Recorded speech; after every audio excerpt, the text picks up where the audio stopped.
Could it be that the reason why you're not getting any breakthrough because you have never even seen yourself as a somebody? Is that something that is contributing to the mental wellness of people like us, entrepreneurs? Is that we can't stop? Is that something that we need to be mindful of? We entrepreneurs, we have no stop button, and therefore we end up being burnt out. I lost a friend, and I never ever would have thought she's the most positive person that I've ever known. If you don't take a break, the universe will make sure you take a break. I feel like Spider-Man and I share one commonality. We had a mentor. His mentor was Iron Man. Spider-Man faces a lot of self-doubt. I felt like that's also me. You can almost say any dream that we have, right, is because we are meant to have those dreams. You will never be given dreams that you're not meant to fulfill.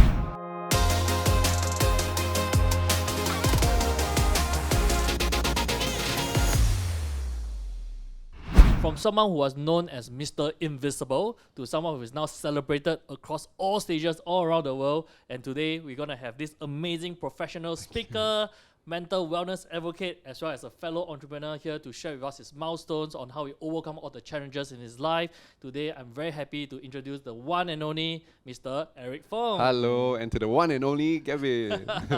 Thank you very much, Eric. So first of all, welcome to the show. Thank you very much for accepting our invite. No, my pleasure. Yeah, I think truly it's such an amazing time for you to be here today with us to talk about mental wellness. It's because we also have a few cases that happened recently, which we'll go into a little bit later in the episode. That I feel that the kind of support that maybe entrepreneurs are getting today, is really not as much as we think that it ought to be, right? And I'm not sure what's your take on that.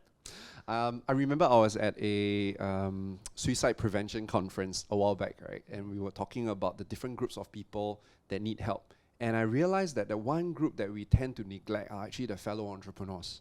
Because if you think about it, as an entrepreneur, and you're an entrepreneur as well, we face intense amount of stress every single day, right? We have to fight for our numbers. We have to deal with problems. Sometimes I joke that we are both a babysitter and a firefighter at the same time. And yet all the problems that we face, we cannot show weaknesses, right? We cannot show like we are struggling because it's going to, dampen the faith of our customers, and it's going to scare our employees. Worst of all is we don't want our family members to doubt us. Because sometimes it's our family members that told us not to be an entrepreneur, and then now we kind of like fulfill that prophecy, right? Yeah. So think about it. Intense stress, and yet there's no avenue for us to express that out. Enough bottling is going to create a lot of issues.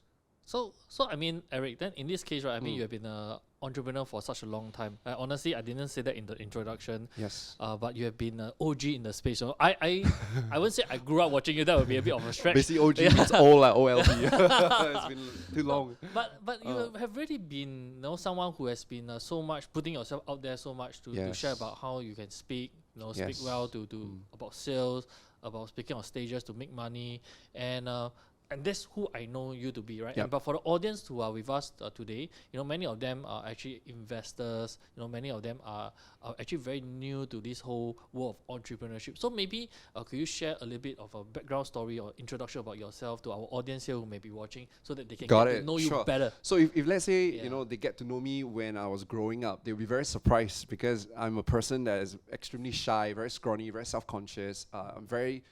In fact, my best friend said that if you are in the class, we won't even notice you because you're so invisible, right? So that was who I am. I never get invited to birthday parties.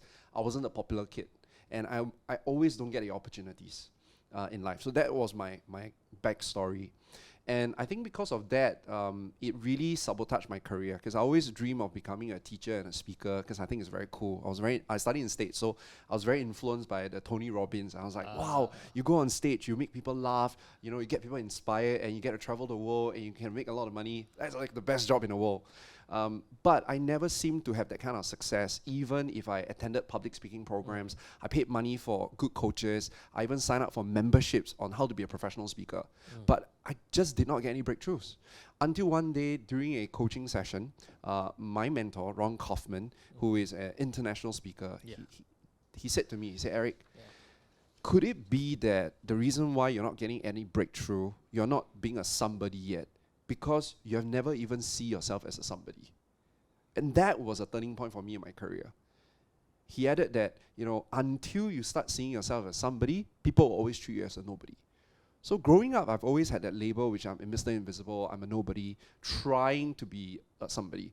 And I realized from Ron that until I changed how I look at myself, my outcomes will never change. So that was the last 30 years of my journey of learning how to accept myself first, and then learning how to be my own fan, and then after that having my fans. Because the world is your mirror, right? You attract anything that you see for yourself. So if people don't treat you well, chances are it's because you don't treat yourself well. Wow. So it was an internal journey for me, I would say. As much as I was trying to work on my outer success, it did not come until I work on my inner work, inner acceptance. And when I start seeing myself as somebody through the work I do on myself, then the world starts to follow how I see myself. That was how I started getting the world stages. That's how I started attracting customers, building businesses, and whatever that you see today. I see. So it was like a journey from, someone who has to really look outwards, right? But actually the journey then went inwards. Yes, because I thought that if I have the stages, I have the money, I have the influence, I have the followers, then I will finally become a somebody that I was not, right? But ironically, like all movie, there's always a twist to every movie, that for that to happen, I first need to see myself as a somebody. That's so important. Identity before everything But you else. were somebody, right? I mean, you were, if my research and everything tells me, right, I've known you for a while as well. So you are a scholar, right? You are someone who have good academics. You are someone who got a government scholarship. So I would say that you done your homework. in that future, right, you will be somebody, right? So what was that definition for you? How do you change the definition of how you view that somebody from what you learned from? Then I got to take another step back, because it's true, and you notice I don't really tell anybody that I had a scholarship. I was doing very well in school. I had a double degree, because I realized that that's not what I really want.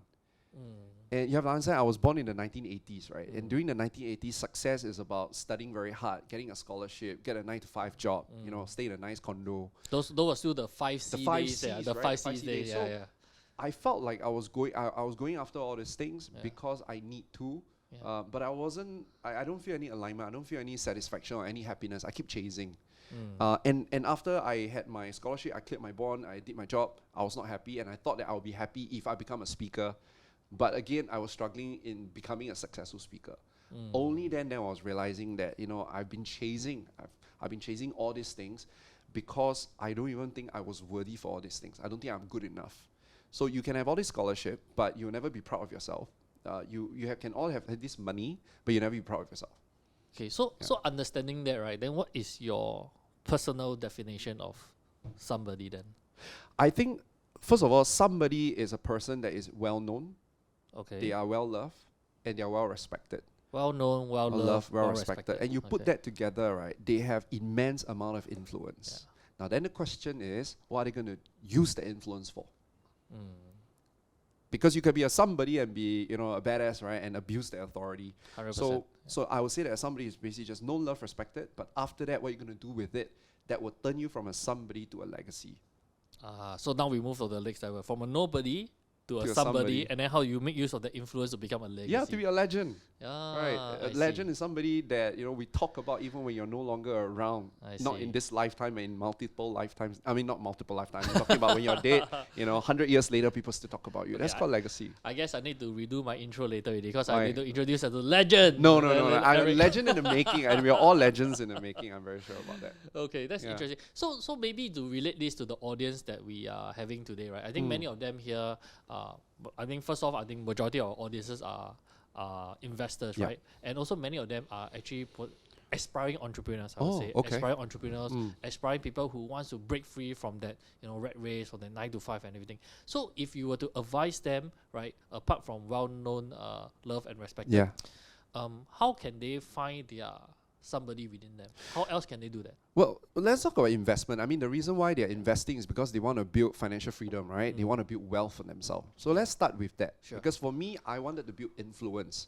right? Being a somebody is about being influential. Yeah. But do you realize that for me to be influential, to be a somebody, I need to first accept myself and even celebrate myself. Now, it's the same thing with wealthy people. We can have all the instruments, even Rash is amazing in teaching, right? But you will be surprised, or you should not be surprised, if there's someone that goes through a Rash program, but still not get wealthy. Because you realize that wealth is not just about a program or the tools, but it's a lot about the identity. It's about 100%. who you are. And if they don't even see themselves as a wealthy person, they don't even see that they deserve wealth. They don't even act like they are a wealthy person. They are not in resonance. I see. You think about it, right? That if let's say, you want to be a wealthy person, you need to start thinking, feeling, behaving like a wealthy person. That's called law of resonance. In the world, we have this thing called resonance, which is, you remember last time you always see this lady, she will start singing in a very high-pitched voice, and then the glass break. The reason is because the glass is already vibrating at a certain frequency, and she's trying to sing at a certain frequency, and when these two frequencies comes together, we learn in science, right, that it creates the amplification. Correct. So same thing also. So if in my mind, I still see myself as a very poor person, and poor person means I'm stingy. Every time, how you know a person is poor, right? It's about how they spend money. Like every time they spend money with their friends, do they feel like, oh, I shouldn't spend this money on my friend? They become selfish. Or when they spend money on things, they feel pain. They feel like, oh, this money is going to go away. Wealthy people don't think that way. Wealthy people don't feel that way. So if they can start behaving and thinking like those wealthy people, they are now in the frequency of wealth. Then guess what? Money also has frequency, ma? Now money will now be attracted to you. 100%. That's called the law of resonance. Wow, I totally love it. And if Rash was in this room right now, I think he would love this particular analogy as well. Because at MWA, Modern Wealth Academy, what we definitely do is that we do a lot of giving back, right? We give a lot back to the to charity. We give but a lot important, to giving back is an action, right? Yeah. But if you give so that you can get back money, it still would not be it. Because you think about it, wealthy people happily give. Correct. Because they know that they have a lot more left. Yes. But if so, this one everybody have to check with themselves. Yeah. If they give but they have to worry that the money won't come back, it still will not work. 100%. So they have to really adopt the I have more than enough, and I trust that every piece of dollar that I give away, more will come back because I deserve this wealth. 100%. So all that plays a very big part in a person's wealth. That's why I always say that the inner work determines the outer results. Yes. We can hustle all we want, but you'll notice that why is it our friends sometimes they hustle all they want, yet they get so little. And then where some people, they don't really hustle much, but they get a lot. Because one chase, the other attract. One is always fighting, the other is always in flow. 100%. So I feel that that's actually something that we don't talk a lot about. Because we're in a very hustle culture. Yeah, and that is something that has been really in the space over the last few years. People just talking about hustle, but they never really talk about changing yourself from within to align yourself with your goal and your dreams and everything. And then when the vibration is correct, when the frequency is correct, when the flow is there, you definitely do a lot and achieve a lot more. And especially for those of you who are looking to flow right now, don't forget to subscribe, right, and turn on the notification bell. Because when you flow, you increase the subscriber count, you watch more of Eric, you're going to be able to find your... And it's true, when they listen to podcasts, I'm not just talking about your podcast, but I'm talking about high frequency podcasts. Yeah. What is called high frequency? Anything that is high frequency is usually at the level of peace, love, and joy. Anything that is low frequency is a lot of hatred, anger, lust, that's negative energy, right? Yeah. So if we start watching podcasts that talks a lot about freedom, love, peace, joy, high frequency even if they are low frequency, they hang out with us long enough, their frequency changes too. Which is why we always say that you're the average of the 5 people you hang out with, because the people around you makes a difference. So listening to a podcast about wealth actually helps. Yes. It plays a very big part as well. I mean, it's just like you mentioned earlier, if you every time hang around with people who are negative, right, sooner or later you're going to be negative, you're going to fall down that spiral as well. And do you even love do you even love wealthy people? Actually, this is also a very good bet. Like whenever you see wealthy people, check in with yourself. Like, do you feel a sense of like, jealousy, I hate them, jealousy, or a bit of the contempt, like, these kind of people? Because your soul, your body, your spirit or your soul, whatever you believe, right, doesn't allow you to be the person that you hate. Yeah. So if you hate wealthy people, you'll never be one. So let's say someone look at Rash and go like, Rash, teach everybody how to be rich. You sound like you don't trust him. You sound like you're jealous. Yeah. Guess what? You're not going to be wealthy as well. Yeah. But if you go the other side and think that, wow, that's so amazing, I can also be like that too. And I then can you be attract. like all that everybody else. Exactly. Yeah. Wow. That's really a mindset shift that a lot of people, I would think that it's very important that you are hearing this from Eric as well, because I really do feel that many people still have that I would say misconception, right? To say that there's this quote unquote, right? Money is evil. Ooh. But people would think that way. Yeah. But actually, if I want to really put it in another perspective, right? I'm not sure if you agree with me on this, Eric. But money. There's also the other words that says that money is what makes the world goes around, right? But what goes around could be very positive things, right? You look at how. For example, Bill Gates are doing a lot of the research and everything, right? The reason why he could do so much philanthropy and everything is because he has the money and he's supporting a lot of research to make the world a better place. Agree. And if you believe in that mission, you believe that you also can be someone of influence, someone in that position to do more and to help people, you will be there someday. Yeah. But if you view it as it's going to be so evil, it's going to be something that's going to bring people down, having more money, all this money are like scam, they're just leeching off people, then you're not going to be there. Yeah. Because you yourself don't believe that you are going to be able to achieve it. I'm not sure if... No, I love it. And maybe this will help give a framework to all your listeners and anybody watching this YouTube. Yeah. I feel that there are 3 levels to wealth, to attracting wealth, right? So we're not talking about the how. Everybody teaches the how, right? But now it's about how can we be in a position, like for example, I ask you a question. Do you need to try to be wet if you are in the river? You automatically be wet, right? Precisely, because you're in the right place, you're already in a place of wetness, and therefore you are already wet. Yeah. Same thing, if we create an environment where we are in wealth, we don't need to try to be wealthy, we are already wealthy. Now then the question is, how do we create that environment? I think step 1 we talk about it is the inner game.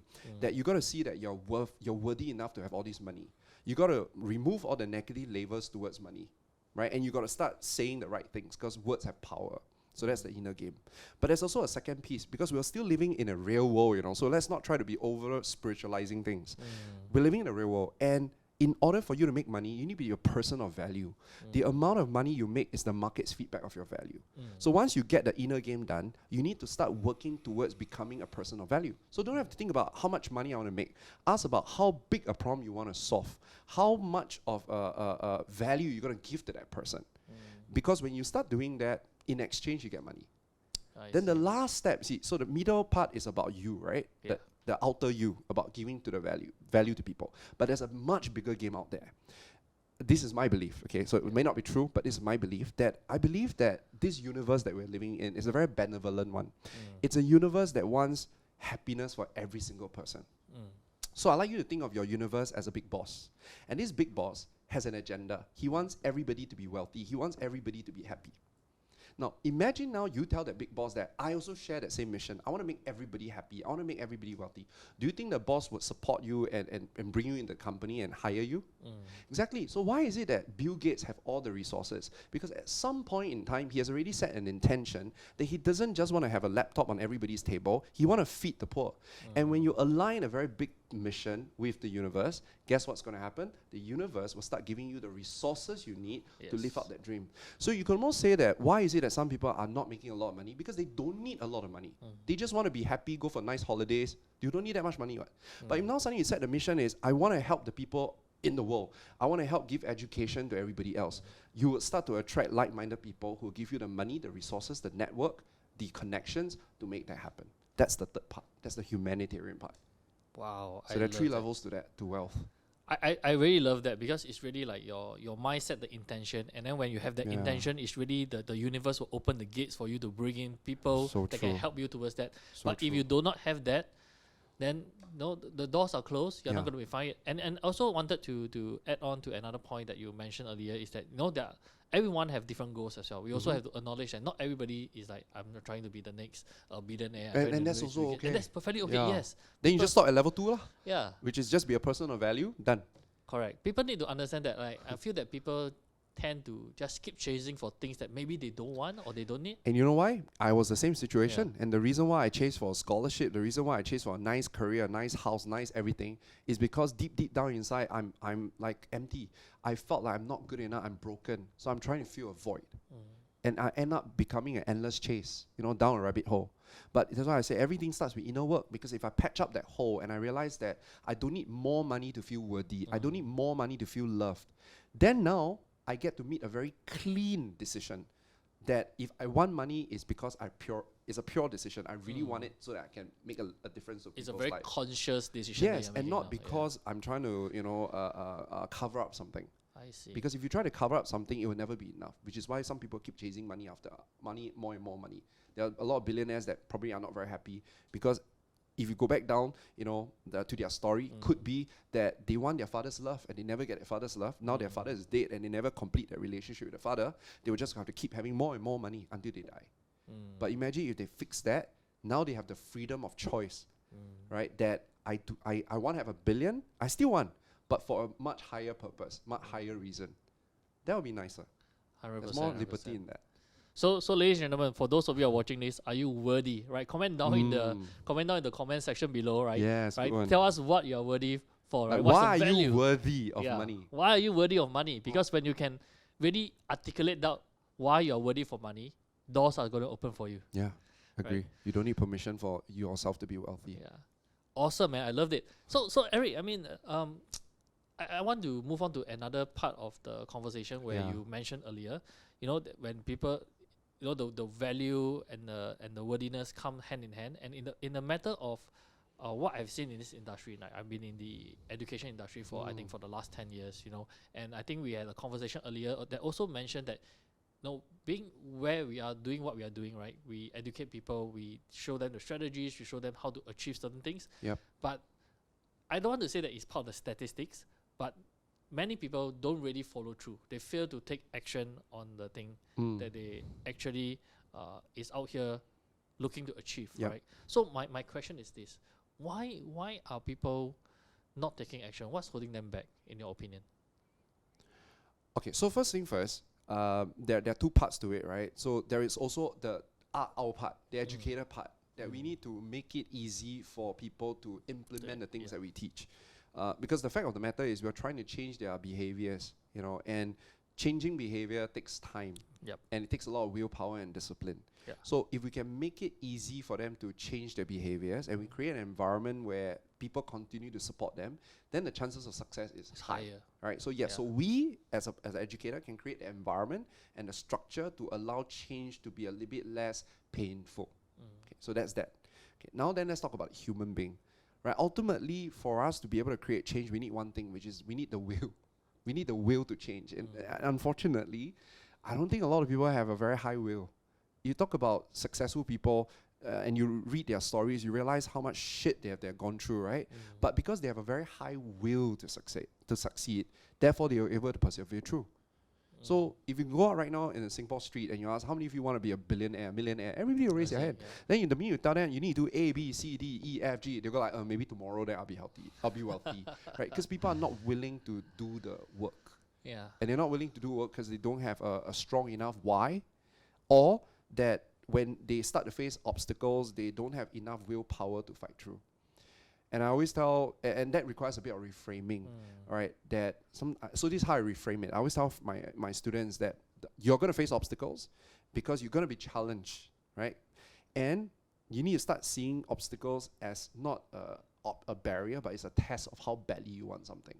And if you can frame it that way, then you will have more willpower to bash through whatever that's stopping you from being successful. I see. But I don't want to put it this way, but I mean, I'm also born in the 80s, right? So I'm what are we? I think we're not boomers. We are millennials. We are millennials. Okay, we are millennials. Okay, so Backstreet Boys album. Shout out to their concert. Right? Very nice. Wait, they're having a concert? No, I haven't, but I've seen a lot of amazing videos on it, man. The graphics and everything is amazing. I want to be there. Maybe I should. It's a residency, right? So maybe I consider. Okay. But so as a millennial, we are brought up in a certain way. I think we are brought up in a more harsher environment, I will feel, right? That we are given a lot of challenges, a lot of obstacles, a lot of problems that we have to overcome. Our generation went through from no tech to everything is like technology right now.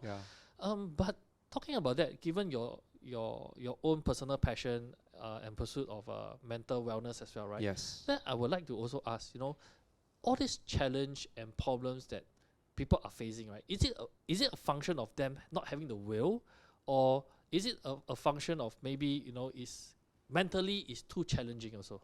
Like no. So I think in these people's defense, the world is moving too fast, and our body is not built to deal with these changes. You think about it. During our time, right? We don't have to compete with more than 40 students. Our world is a classroom. All I need to do is just make sure that we just got to be better than our 39 classmates. Sure. I mean, not so globalized. Not so globalized. And then maybe when you go back home, the only people you need to compete with and compare with are the people at the playground and your relatives. So you realize that your world is so small. Because today, right, what's creating all the misery is the competition and the comparisons, right? Comparison is one of the biggest stealer of joy. Today you can have a lot of money, but when you realize that everybody around you have more money than you, now you're miserable. You have $10, someone have 100, exactly. 1,000, a million, someone have 10 million. It's like it never precisely. ending. So I would say that one of the reasons why we're all so miserable, not all, but most people are miserable, is because we are competing with a bigger world. Today, when you switch on your mobile phone and you go to your social media account, you are comparing yourself with millions of other people. Yeah. And obviously, if your sample size is so big, there will bound to be someone that is going to be better than you. 100%. And then now you become miserable. And that's one of the reasons why, you know, we have so much problem in our mental health. I like how this conversation is going to be in one big circle that we talked about earlier, right? Because if we go about right now, like let's say I go to my social media and I compare with someone else who have more than me, but rather than me feeling miserable, but if my feeling was like, wow, that's so amazing, I want to be just like this guy. Yep. Then suddenly, you know, we went back to our previous conversation of how, you know, you then resonate more, the frequencies and it's match. how you frame it, right? Yeah. It's just so amazing that I just like that particular example. But why are people then always still falling into that trap? Like they are comparing, then they lose joy, and then they spiral downwards. Oh, very simple. Because they are not aware of how they work, how their system works. So how do they work? Today, because of this conversation, you and I, at least for the day of today, we're going to be very aware. Yes. Right? That every time we feel a certain emotion that's negative, usually it's because we are running a mode of comparison or we are running a mode of fear or stress. We know that already. Yeah. And when your alarm system go out, you're like, wait, shit, how am I feeling so sad? You got to readjust. Then you check in, oh shit, I had a negative thought in my head. Yeah. And why do I have this negative thought? Oh, I'm in a comparison mode. Okay, Eric said just now, reframe. So I'm going to see this not as a bad thing. I'm going to see it as, well, if Rash can do it, so can I. Reframe. Now I'm okay. Right? So this is a very conscious way of living. But most of us are not living in a very conscious way. We're living in a very automatic way. So can I make that? Can our viewers switch themselves or train themselves to make that more automatic? Which is why if you've been reading materials, they always say that we need to practice mindfulness. It's a very big buzzword. But what is actually mindfulness? Mindfulness is about learning to pay attention to what's going on in your mind without reacting to it. The reason why we're also miserable, including myself, is because we are reactive about everything. Everything that we see, hear, do, we react. And then we react. The space of reaction is, I see a trigger, rich person. And then immediately I react, I hate that person. So I feel all the negativity and I don't know how to process the hatred away. But with mindfulness, I'm creating a gap. I see a rich person. Ooh, I notice my anger is coming out already because I don't like rich people. Wait, do I really want to be angry? Angry doesn't make me feel good. And if I keep doing that, I will not ever be rich. I need to change that. So I'm not going to be angry. Instead, I'm going to be happy for that person. That's mindfulness. Yep. So if we all have that skill, we can slow things down like Spider-Man. Right, when before the punch come, I can really decide. You remember that scene where the guy want to punch, the bully on the punch, and he'll go like, "Oh my God, you're gonna punch me? I could do this, I could do this, I could do this, I could do so many things." Yeah. We need that superpower. Once we have that superpower, we have choice now of how we want to react, and then we got a choice of a more positive reaction. So it boils down to ultimately it boils down to mindfulness. It boils down to the choice. First, mindfulness, because if you're not mindful, you cannot make a choice. Most of us are not making choices. Most of us are just making automatic. Yeah, it's not. It's a habit. It's an instinctual kind of like mode that people are living. Exactly. Through, right? And you also understand that our mind is wired to solve problems. So most of us are very intellectual, right? We're always in our head. And the problem with our head is that our head can only do one thing, which is to always solve problems. And because its nature of your mind is to keep solving problems, for it to be valid, it needs to keep looking for problems. So we'll never be happy because if we're always here thinking, we're always going to find new problems to solve. Even when there's no problem, we'll find problems because it's very weird not to have problems. That's why we're so stressed out. We're always here, always having headaches and migraine. Wow. But if we learn to get out of our head, because there are other parts of our body, there are other parts of us, there is the body, the physical body, there's the feeling, there's the spiritual self. There are 4 parts of us, but we're always in one part. That's why we are so lopsided. So when you mention this, right, Eric, I just feel that I feel like, oh my God, Eric is kind of like describing me, I'm describing myself too, and I'm describing everybody that's watching this. Right. We're like that. So how can we make this better? Like, because in this scenario that you just sort of pointed out, I mean, I'm very blessed to be at the stage where I really have certain choices in life that I can make, right? I can choose when to work, what to work, and everything. And I once make a conscious decision to say that, I'm gonna stop doing things for like 2 months, 3 months. I want to take a break, sabbatical or whatever that is, right? Just let go and relax. But I realized that, you know, I don't know, like you mentioned, is it the way that our brain is wired? After just 1 month of just chilling, Yeah. I realized that, wow, I cannot lah. I need to go and find something, you know, I need to go and do something. I need to go and find something to keep myself occupied. I feel that I need to contribute. I need to solve problems. Yeah. Right? Is that something that is contributing to the mental wellness of, I know, people like us, entrepreneurs? Is that we can't stop, right? Is that something that we need to be mindful of? It's the curse of being an entrepreneur, right? I mean, it's a double-edged sword that because we can't stop, that's why we also solve a lot of problems of the world. But it's like a car. Imagine a car can only run. It's still a good car, right? Because it takes you from one place to another, right? Yeah. But what's the problem? There's no brakes. So eventually you cause accident. So we entrepreneurs, very good. We can think, you know, we come up with ideas. Good. That's the power of being an entrepreneur. But we have no stop button. And therefore we end up being burnt out. We need to know when to pull that. We need to know how to pull. The problem right now is none of us know where, a lot of us don't even know where the brake is. I see. That's where mindfulness come in. When you are mindful, you know where the brakes are. Then you have a choice. Do you want to stop? Most of us can't stop. Now, if I know I have my brakes and I know I can stop, I can now drive as fast as I want because I know at any point in time, if I decide that I want to stop, the stop button is there. Now I can go to nice places at a very high speed. But most of us not. Most of us are busy driving in a car without brakes. And scary thing is, we're not even in the driver's seat.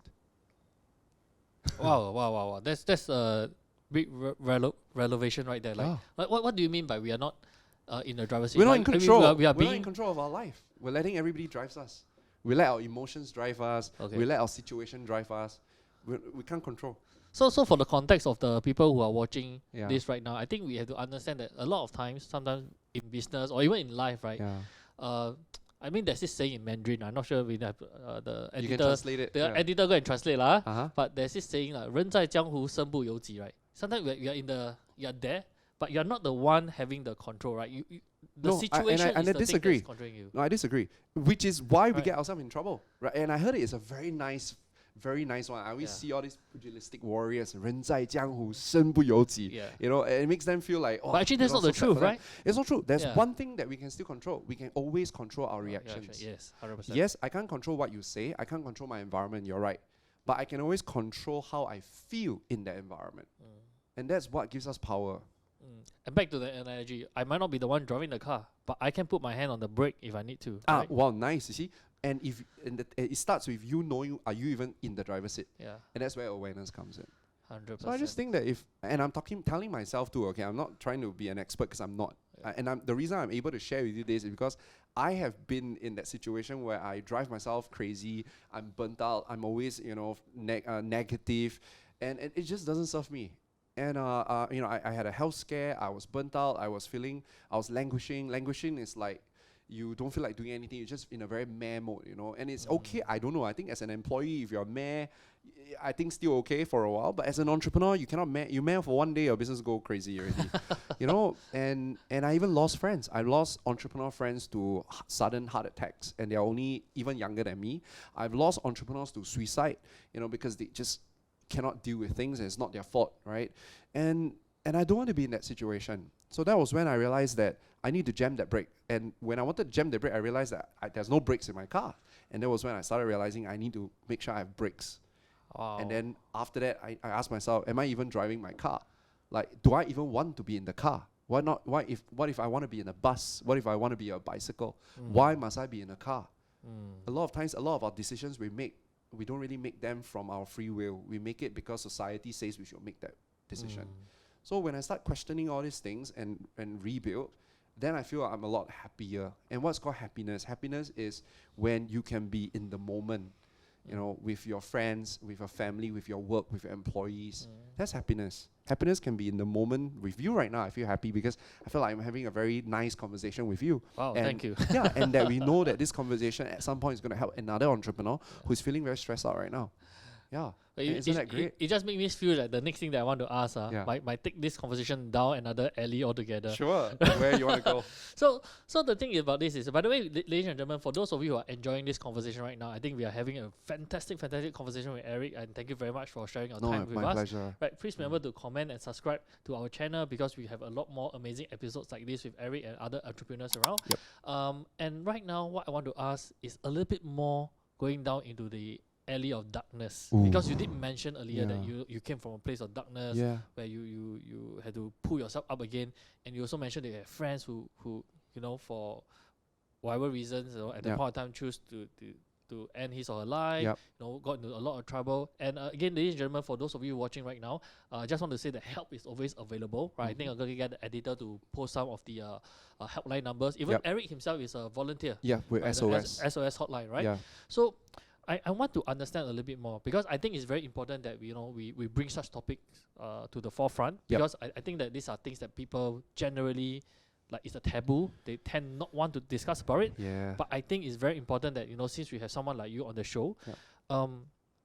I really want to understand the mindset of people who have been through that stage. And as someone who may be standing as a bystander who is observing all this, how can we help? How can we understand and provide the assistance required? Well, so first of all, if we were talking about suicide, and I don't claim to be an expert. There are real experts out there, so Yeah. I'll share from my point of view that, and I would say I'm fortunate enough to never have to have that thought.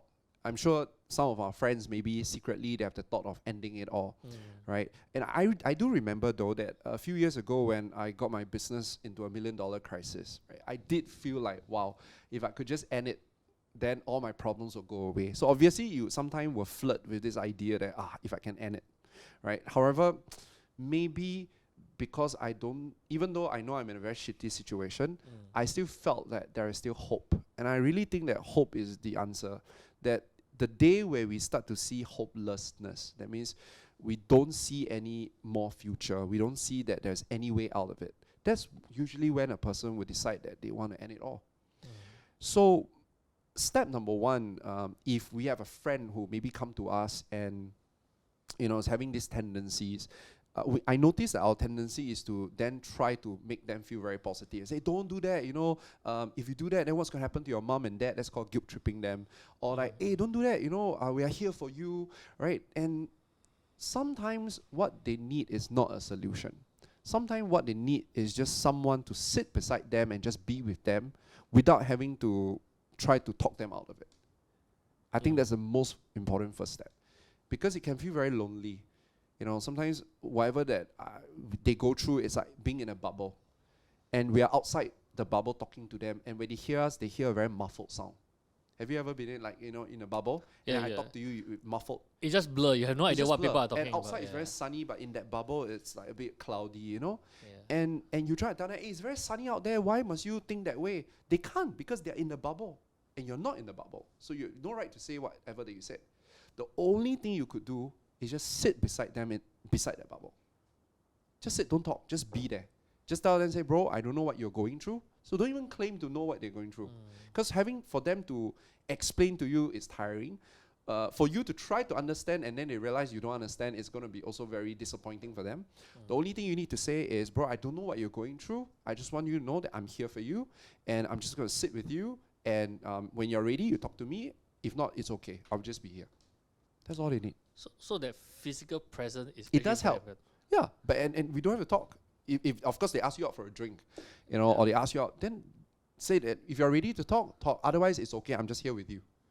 The I'm here with you brings so much more comfort than trying to, bro, tell me your problem, how you solve it. So again, I don't want to say that it's cliche, but sometimes it's really providing that listening ear. Just I'm here. But only if they If want you to. really, you're ready. I'm here for you Correct. to talk to. If not, I'm just here. Because sometimes they don't even know how to tell you because they haven't processed it yet. Yes. All they're feeling is this cloud of emotions. They don't even know how to make sense out of it. If I may to bring this conversation to another level, because given that I'm not sure what SOS volunteer does, but I mean obviously in the news recently we also have quite a few different cases. Recently we have this particular entrepreneur who ended her life due to potential Lawsuit, right? lawsuit and a fraud case that was pending against her, and she just chose to take her own life, which I thought is a waste, because like we mentioned, a business is just a business, right? You can always start again and everything, but I cannot claim that like you mentioned, I cannot claim that I understand what went through. But how can we, firstly I would say identify like someone is going through such a phase, and then secondly is Then once you identify that already, how can we determine that mental mindset that they have? Because that's the thing. Sometimes we don't even realize, we don't even know it. I mean, a year ago I lost a friend, and she, she's somebody that I never ever would have thought would, end her life. She's the most positive person that I've ever known. She's like a big sister to me. She's the very same person that always tells me all birthday must be celebrated, and she will always make it a point to celebrate my birthday. And she's always the one that would look out for us. And that's the danger, that because we see that person so positive, so motivated, we'll never think that this person might one day end their life. So I think step number one is to never assume that that person will never end their life. I think that's step one for us. Yeah, it's always hidden. Don't assume this happy friend, because sometimes the happiest person could be the saddest person, and the reason why they show a happy face because they know how sad and how dark it is. They don't want you to feel that same way, so they never ever want to bring sadness to you. So that's my mistake, because I assume, right? And then being an entrepreneur, we're always very busy. And in my mind, I was like, never mind. I can't meet her now. I'm sure I can meet her in 2 months' time. That was my last message. My last message with her was, she was asking me, Eric, you're always so busy. When are you gonna come out and let's hang out? Wow, this was my last text message with her. Oh dear. Imagine how much guilt I felt back then, And so I think the second thing that we can do is, we can't help everybody, but if we already have this network of friends that we call them friends, like we really call them as friends, check in with them regularly. Make time for them. And I mean, again, as an entrepreneur, I know it's very difficult, but that's why we need a network of friends that can constantly check in with you, to even just ask you, bro, are you okay? And that's the thing. Do you notice that a lot of times when we catch up with friends, the question we ask is, hey, what have you been doing? Right? Or what's up with you, right? I learned that we can ask a much better question. A question that will allow us to have a deeper conversation. And the question is, bro, how are you feeling these days? Because as I said before, most of us are always in our mind. We're never really in touch with our emotions. And emotions are not a bad thing. Emotions, if you all watch Inside Out, right, emotion is just a messenger. When you're feeling angry, it's because someone have gone into your boundary, right? So if you start to check in more with your emotions, you could solve those problems before it goes so big until it becomes hopeless. It's always accumulated. And we keep, never mind, it's okay, I feel sad, never mind, I'll go for a night of drinks. I feel sad, I will just not think about it, I'll go for a nice holiday. So we keep, but the sadness never go away, because sadness is just an indicator there's a problem. And the problem is not solved, so the problem is bigger, until one fine day, that person snap.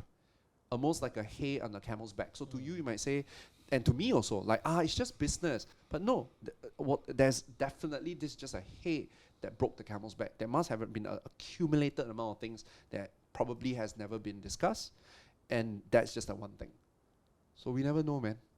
So the only thing we could do is just look out for our friends. And I'm very sad to say also that I wish I could be a better friend, and that's why I'm hoping, to build my business in a way that I'll get back more time. A lot of time we build our business to have more money, but that doesn't mean that we have more time, right? And I have a friend who has gone missing. Gone missing. Missing? Yes, he's been missing for maybe about 7 months. And I didn't even know that he was missing until one of his close friends DM'd me on Instagram and said, do you know what happened to this person? I was like, when was the last time you talked to him? And I was like, oh yeah, the last time I talked to him was Christmas. And he said, he even texted me, he said, Eric, we must catch up, okay? I'll say, yes, we'll catch up. And then I didn't know that he disappeared. I do suspect that something is wrong, because he's been telling me he's in a lot of physical pain, he's losing a lot of weight, he's been going through a lot of stress. So I did, invite him to my place, we chat about it. But then that's it. Then 2 weeks ago, another close friend texted me and said, hey, do you know what happened to him? We can't find him, we don't even know where he stays. And that was when I realized that, wow, we are his friends, we don't even know where he stays, we don't even know his last name. What kind of friend am I, right? Until now, he's missing. We don't have no idea where he is. Wow. Yeah, I mean, there's no news out there. No news is good news. But this is exactly it for a lot of us, that if we don't have to look out for the world, if we can just look out for that few friends and family members, I think it will really make a huge difference. Wow, okay. Firstly, I wanted to say thank you very much for sharing this, because I think that, it's a real problem. That's why I want to talk about it. Yeah, but it's not easy for someone to express this, especially when we know that this is going, of course, obviously on a public forum to share about such things. I think that I'm hoping that by me being vulnerable and being honest, it will also create more honest conversations for your listeners, and that they would then have the courage to also act on it, and then the world will be a much better place. 100%. I Yeah. love it, man. Thank you very much, Eric, for Yes. doing that. And for Most those of welcome. you who also appreciate what Eric is actually sharing right now, right? Just comment down below and say thank you to Eric. Yeah. And again, I think it's just showing a little bit of kindness, a little bit of empathy, a little bit of like. In fact, if you guys want to Yeah. thank me, the best way to thank me is after you finish this podcast, go think of someone that you haven't heard from for a very long time and just text the person and say, bro or sis or whoever that friend is, hey, I thought about you recently. How have you been? You know? And then let's catch up. And then when you catch up, ask that person that question, how have you been feeling these days? Right? And you give us a chance to check in with our own emotions, which is quite nice. Wow. Okay, I'm doing a public commitment right now. I'm going to do it right after this podcast Sweet, as well, okay. because when I'm having this conversation with Eric, there are a few names that pops into my mind that we are saying about. It's like, yeah, damn, how's him or her doing? Exactly. Like we are like supposed to be best of friends. We are supposed to be good friends for like 20, 30 years, but yet I'm like, I haven't checked in for like God knows how long. Like, what am I doing as a friend? Yeah. So like, that hit me personally. So Yeah. Eric, thank you very much for Most sharing. welcome. Thanks for having this conversation I'm with gonna me. do it. Okay, Yeah. cool.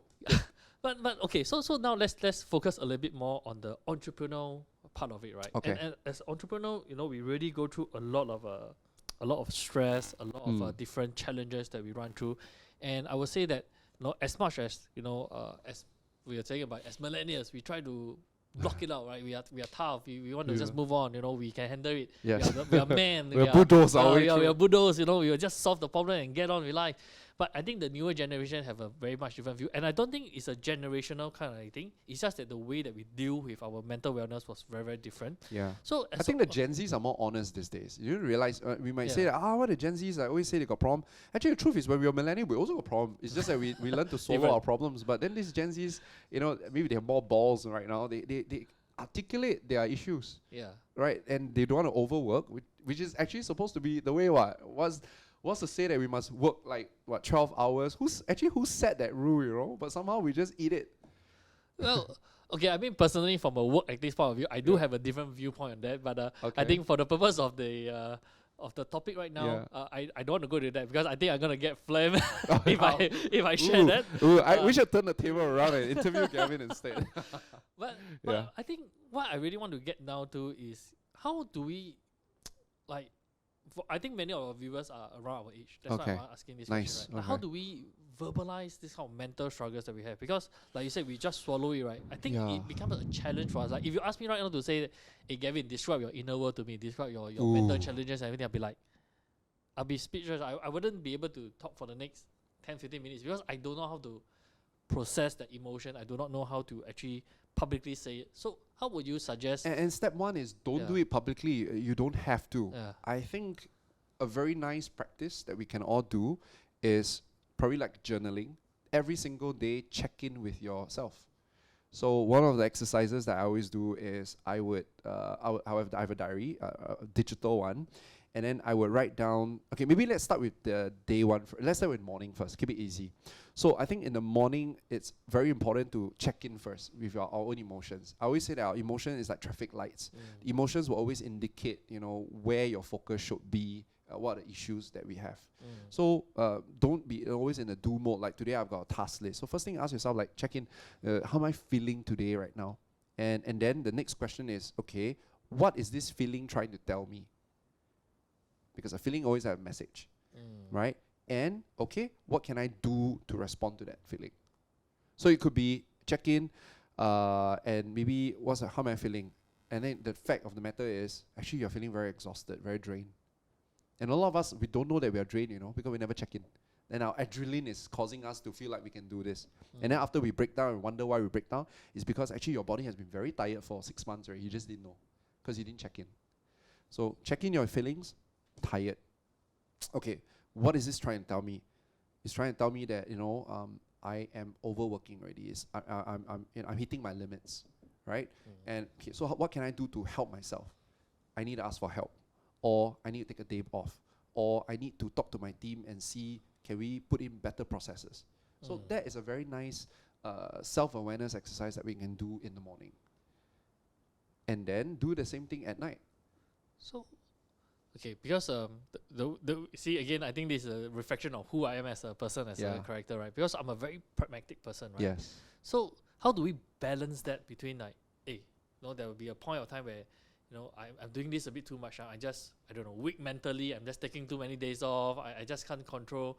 To a fine balance, to know that I'm still working hard. I'm still doing what I'm supposed to do. But I need to also know the boundary that there will be days that I will feel like shit. I'm not sure if you all need to censor the word. Yeah. I will feel like crap. Yeah. And then I need to address that and acknowledge that I need to take a break.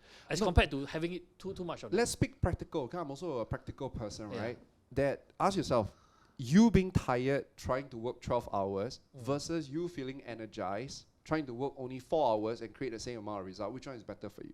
I mean, from a productivity point of view, definitely the 4 hours and precisely. So the selling point for yourself, you can sell yourself is, if I can protect this engine, right, from a normal car to be a Lamborghini, wouldn't I be able to work better? So think of it as part of your productivity exercise. I would agree to that, but I would say that for most people that I know of, right, their 4 hours would not be a Ferrari, right? Even if you give them whether is it 4 hours or 12 hours, it will still end up being a old dusted down Toyota that can't really move. Oh no, so that one is because they are not very effective with their work lah. So let's talk about work ethics. I'm not talking about them. This one's called lazy people. We're not talking about lazy. So lazy people, please don't use it as an excuse to work lesser. I'm talking about you. I'm talking about the hustlers. I'm talking about the entrepreneurs who already been putting 12 to 16 hours a day. These are the people that we need to talk to. That putting more hours is not going to help your business grow faster. 100%. And the reason why we keep working harder and harder is because we have not stopped to assess the situation. So we'll just keep hoping that if I work a lot harder, maybe I would see a change. But usually that change doesn't happen. The only thing you have is a physical breakdown.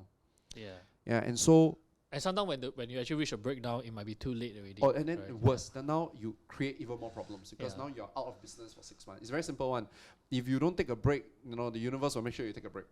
Right? So I think, again, the caveat is good that you bring this out. The caveat is, if you're already working very long hours, right, and you're actually feeling stressed, you're feeling tired, burnt out, this is for you. You need to start checking in that you are owning your body a debt. And so you need to pay back. And then when you pay back already, trust that there is a better way to do things. But most of us only learn how to work. It's a millennial thing. Our parents always say, work hard, work hard, work hard. So that becomes a programming that's deep embedded in our head. And we really believe that success is about working hard. But that was because there was no AI back then. But now with AI, now with social media, now with technology, now with people who are very giving, communities, we don't really need to work hard anymore. We can work smart. 100%. So why is it that maybe the Gen Zs, they're like lazy, but they have a lazy way of success? It's because they have access to a lot of resources that we used to not have. So we need to understand that we're in a different world right now. There are a lot of tools out there that we can use. So we don't have to work harder. We got to work smarter. 100% totally agree with that. But having said that, I think this episode, I should not let my Gen Z workers watch it. Yeah, okay, we'll make sure. Okay. Like this part, no. This part, RA cannot. Gen Z cannot. You all continue working first. Also, don't let my HR watch. But I think it's a really a great conversation on mental health for entrepreneurs, even for employees, for them to really understand. I think as much as I think we are hustler, we work very, very hard. I think we are also logical and rational enough to understand that certain boundaries need to be placed to protect, our entrepreneurs and even our staff on how they should manage it. And that's just defense. The defensive measures, right? So the defensive measure is to make sure we don't get into burnout, right? So we create boundaries, like we have self-care, we have self-awareness, mindfulness, so that we are less reactive. And just now we talk about checking our emotions, right? But there's an offensive approach to mental health as well.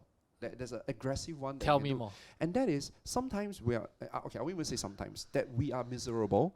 Our people are miserable because we never put them in the right places. You think about it, I mean, the common joke would be that if you try to force a monkey to swim, right, the monkey is going to be very mentally upset at work, even though you motivate the monkey, because the monkey is not meant to swim.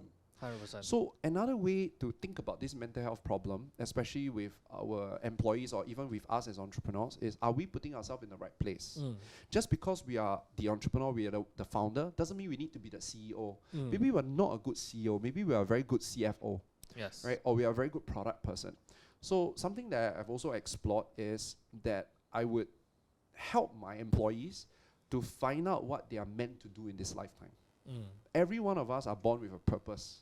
And if we don't know what our purpose is, no wonder we're miserable. Yeah. Because it's like you come to earth to do the things that you're not meant to do. Of course, you're going to be miserable. Yes. So something for people to think about, those of them who are watching this, that if you find yourself miserable, don't guilt trip yourself or don't say that I'm lazy, that maybe it's a signal that you're not putting yourself in the right place. And step number one is not to blame your employer, of course. Step one is to gain self-awareness to your value system, your strengths, and your calling in life. Everybody has a calling, have a purpose. There are many tools out there that can help you find that. Numerology could be one way. Talking to a healer or empath is one way. If you're religious, talk to your God, that whatever way. But the goal is to find out what's your purpose in life. Once you know what's your purpose in life, once you know what your strengths are, once you know what your values are, now look for an environment that celebrates those values, strengths, and purpose. You'll be happy. Oh, that's an aggressive method to mental wellness. It's not just about peace, peace, peace. No, we don't just want peace. We also want purpose. We are here for a reason, We're not just here to take up space and breathe oxygen and then die. I don't think that's our purpose. We are here to make a difference. Yeah. But we make our difference in our own way. Yeah, I totally love this because I feel that many a times people are just doing things that, number one, maybe they don't like it, and number two is maybe because I'm just really not good at it, but yet every single day I'm being forced to do it, and that kind of like erode. I think we talk about like joy being taken away from their life, and that's definitely one of the reasons. And I think even in the business world, right, entrepreneurs are watching this right now. Many of you are probably founders, solopreneurs, and everything, and you got to realize what you are really good at. I mean, there are many examples even in the real world, right, where Bill Gates ultimately gave up his role as a CEO because he realized that I'm not as good as CEO, right? Yeah. Let someone else be my CEO. And that's the self-awareness. Yeah. And the good thing is right now there are so many tools, right? Let's help our listeners, right? So if you are a little bit more business-minded, there is a tool that you can use called Strengths Finder, right? By Gallup, where you can identify your top 10 strengths. And you also identify your worst 10 weaknesses. So you better make sure that a lot of the problems that you create is because you were leaning into your weakness. But all the money and the success and opportunity will happen when you're leaning into your strengths. 100%. Or if you're an entrepreneur, Roger Hamilton have this thing called the 8 wealth dynamics. Very powerful stuff. There are 8 ways to make money, right? Some of us make money by being a deal maker. Some of us make money by being a system builder. Some of us make money by being a creator or a star, which is basically a performer, a seller. So if we know where we can make our money, where we have our most flow, and we build a business that way, we also become successful. And then if you're into metaphysics, sure, numerology. Give me your birthday number. I add up the numbers together. I can tell you immediately what's your sole purpose and what's your direction in life. And then when you know that, my direction in life is this, then they'll start to look for jobs that's more aligned. They become happier. Tools are all out there. You just got to find them. So even where you are today, Eric, how did you get to... I did all these things to tell you that. I did all these things to know where my superpowers are and to know where I should not ever dabble into, what I should not be doing. But so how do you move from so now we go another big circle, right? Yes. back to the beginning where you said you were a scholar and then you know that you wanted to be a speaker, you wanted to be an educator. Correct. But when you first started off, it didn't start off smooth as well, right? And I'm pretty sure at that point of time, the weather state wasn't very good and everything. But ultimately, you did find a way. Yes. How did that happen? Got it. So now let's talk about it from a purpose point of view, right? So I had a scholarship, not because I really need it or I want it, but it's because I felt like I came from a very poor family and we were very looked down upon. So you see, the reason's wrong already, right? And then why do I take computer science? Oh, because I love playing computer games. And then IT was the hottest trend. See, so I leaned into the trend, but I wasn't very good at programming, right? And then I was very miserable as well. But then public speaking was really accidental because I was in my first year and my senior was telling me, 4 years my senior said that, Eric, you got a scholarship and all that kind of thing, but in the business world, it's not about how smart you are, it's about how well you communicate. If you can talk, right, people will think that you're very capable. The keyword is think. You may not be capable. Perceive. But that perception opens up doors for you. I was like, oh wow, okay, then I better go work on it. But never think that I was actually pretty good at it. So it was accidental discovery. But as I do it, I realize that, I have a lot of flow. Like people take a long time to pick up public speaking. But I just got it.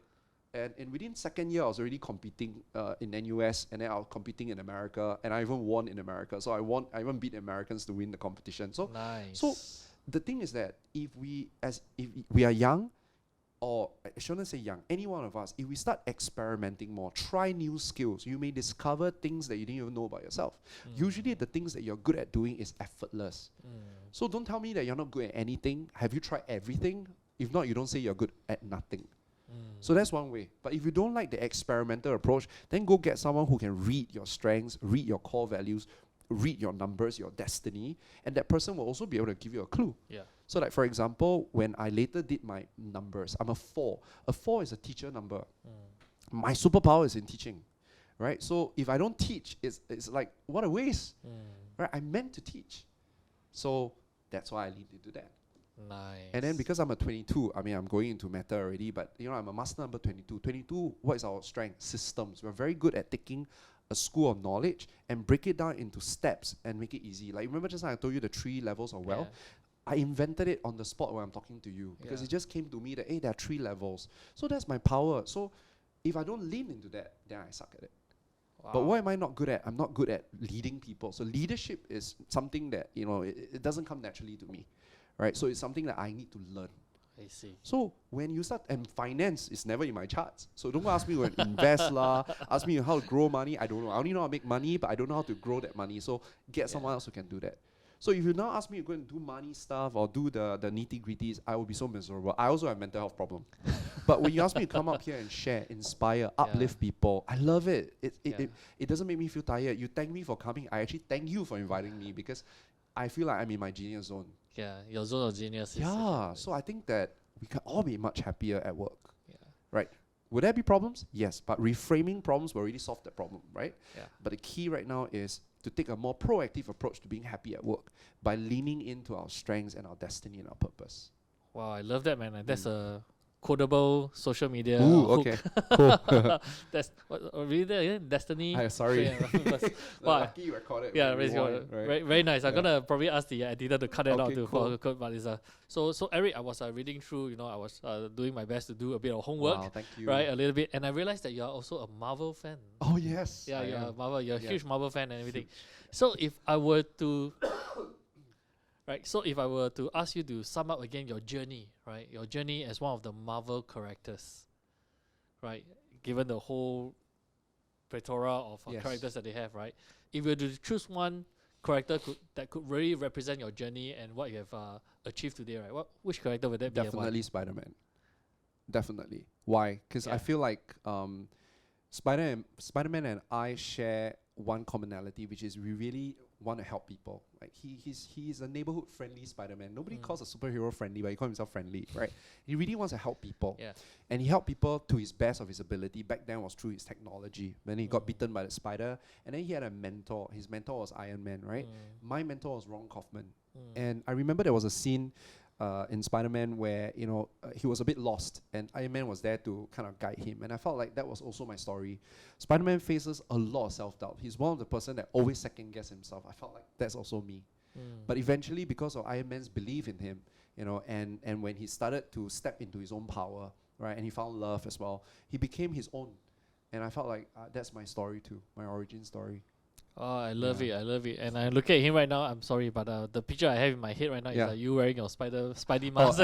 Well, actually, I do have a Spider-Man suit. But we should ask Eric Halloween. to. We should ask you to come dressed in that for me. The secret review. Secret review. Let's do it as a thumbnail. Yeah. Oh, I think, I'm kidding. I think for the editor purpose, maybe we can do a thumbnail with. Then you wonder why is this happening? Yeah. How about you? You're a Marvel fan too. What's your favorite hero? My favorite hero. I mean, I don't really have a favorite hero. For now, I'm not very much into the spider. I mean, in the Marvel. Are you what more DC? Not really. I mean, I enjoy watching the films and everything, but perhaps I'm more like a anime. Oh shoot, me too. What kind of anime are you looking forward to? Demon Slayer? Yeah, Demon Slayer. I'm actually rewatching the whole series just so now. to get yourself ready for August 14, right? August 14 is the date. Is it not? Yes. Okay. So I'm getting myself ready for the latest review. So so Demon Slayer I'm actually rewatching right now. But if I were to choose one character that I really like, but it's a bit more intellectual in that sense. No problem. Who is that? So I'm not sure if any of you watches this Death Note. Of course, yes. Right. I mean, it's one of the Yeah, the classic, I think, OGs, OGs, yeah. right? One of the Who do classic. you like? So for me, I think I like L. I mean, although he lost, he kind of like died in the. Oh shit! You just spoiled it for oh some people no, who didn't sorry, watch spoilers. It, but it's okay. But I really like L. I think for me, I think I tend to take a more logical framework. I tend to think, logical steps, how people break down different scenarios, and then what are the probability of outcomes. What is the percentage of how we can reach certain outcomes, and my mind tend to work in that way. So I find a lot of relevance in how L actually works, minus the fact that he likes to be barefooted and digging his toenails or sitting down. No, so I don't do that. So I would really love that. That's your superpower. See? Maybe. Yeah. I always think that, I always like ask people like, who do you like? Which hero do you like? Yeah. Because that gives you a very big clue of what your superpower is. Because this is called law of resonance. You will not like something that's not inside you. Wow. You can almost say any dream that we have, right, is because we are meant to have those dreams. Why is it some people never ever dreamt to be a singer? But if they dream it, it's because they have the potential to be a singer. So start to think that way. At least that's my belief, that if something resonates with you, it's because it's already inside you. And when you will never be given dreams that you're not meant to fulfill.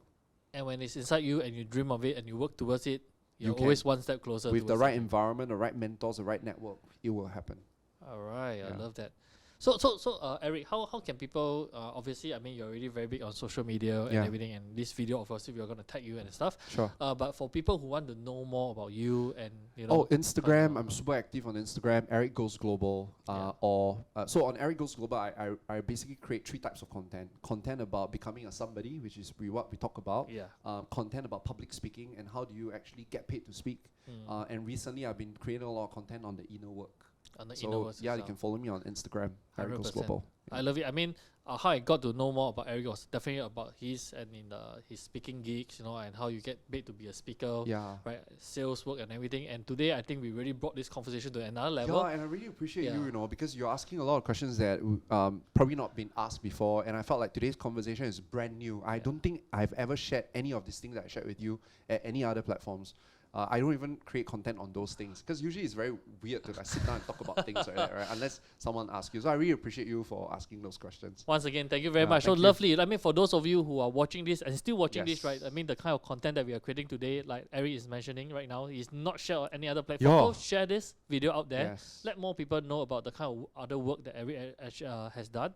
And also, I think more importantly, I think we had some very important conversation about mental wellness, for entrepreneurs, and employees, and I think it's just so important that people hear such conversation and know what you can do. And again, help is always available. Oh yes, help is always available. Eric is a volunteer himself, and if you ever need help, the numbers will be down in the description box below. Please seek help. Never always look for the shorter end of it.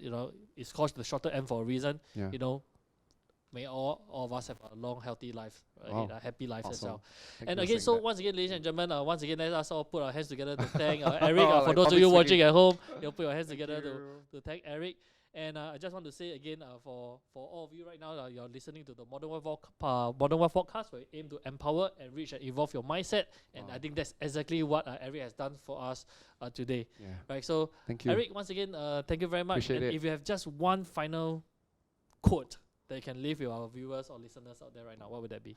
Actually, it's not more of a quote, it's more of an ask. And I really wish that every one of you that have listened to this or watched this, I really don't think it's coincidental. You're meant to listen to this episode.